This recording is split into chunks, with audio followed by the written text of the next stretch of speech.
You guys said you wanted me to review more gaming peripherals, so I got you. My friends over at Gamdias sent over some gear for us to check out, so let's get into it.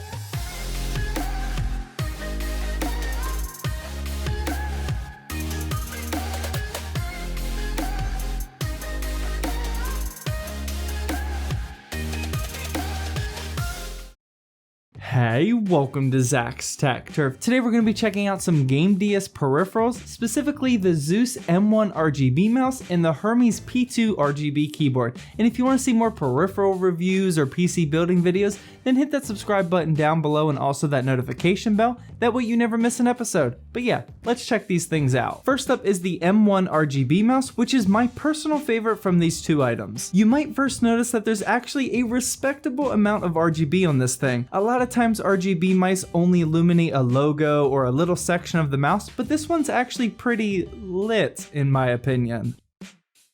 You can customize this RGB in the Gamdias software and select between single colors or different lighting effects. On the top of the mouse, you'll find 3 buttons going down the center, the arrows to select your DPI up and down, and the bottom one just cycles around the DPI settings. I really don't know why they did it like this. It seems kind of redundant to have all 3 keys just control the DPI. There's also a forward and back button on the left side of the mouse that you can customize through the software as well. The thing I really like about the Zeus M1 is that you can customize the weight of the mouse by adding or removing the 2 weights at the bottom. I've actually never owned a mouse that can do this before. I know there's tons of mice out there that already do it, but it's just pretty crazy to me how much of a difference those tiny little weights make. Finally, the most important part about this review, at least in my opinion, is the overall feeling of the clicks and how the mouse actually feels in your hand. In my personal opinion, this doesn't feel like a $50 mouse, and it actually feels like it's worth a bit more. Every click is very satisfying, and the entire design and feeling of it just feels solid. I would have no problems recommending anyone to get this if you're looking in the $50 price range. For you stat nerds out there, this mouse weighs 115 to 125 grams, has 8 total keys, has a DPI range of 1200 to 7000, a 1000 Hz polling rate, and the USB cable is 1.8 meters long. Alright, so next up is the Hermes P2 Keyboard, and I kind of have some mixed feelings about this, so let's start with the good stuff. First of all, which I know you're all probably wondering, this keyboard is rocking Gamdias' own certified optical switches as they call them, and I'm actually a huge fan of them. They are definitely a very loud and tactile feeling click, as you can see here.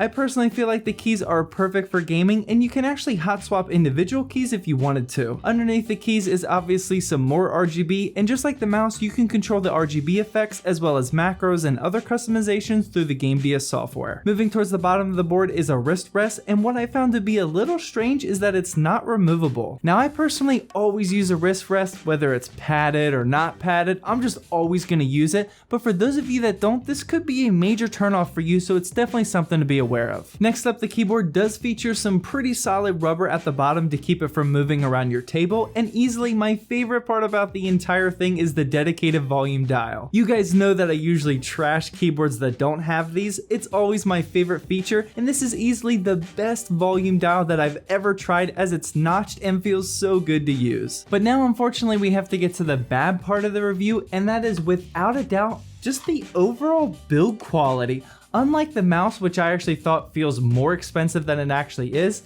this keyboard just doesn't feel like it costs $150. The entire board is made of a cheap plastic, it's super lightweight, and it just doesn't give you that premium quality feel to it like it should when you're spending that kind of money. When you're up in the $150 price range, you're competing with the real ballers like the Corsair K95 series, or even my WASD keyboard that I could completely customize how I wanted it. It's definitely a tough sell at $150, although I really like the custom switches and I really like that volume dial. It just doesn't feel like it's premium enough. And once again, for you stat nerds, the Hermes P2 weighs in at 1.1 kilograms, has a polling rate of 1000 Hz, features N-key rollover, and it also has a 1.8 meter long USB cable. Overall, I'm definitely happy that I took a look at the Gamdias Zeus M1 mouse and the Hermes P2 keyboard. I definitely think there's a ton of value in the mouse, but with the expensive price of the keyboard, you definitely have some other options out there to consider as well. Well, that wraps up my review of these Gamdias peripherals. I'm actually brand new to Gamdias. I've never used their products before, so make sure you let me know down in the comment section if you tried a different product or if there's another one that I should check out.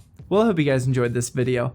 Please drop a like, down below to help support my channel, and as always, thank you for watching. And please subscribe for more Zach's Tech Turf videos.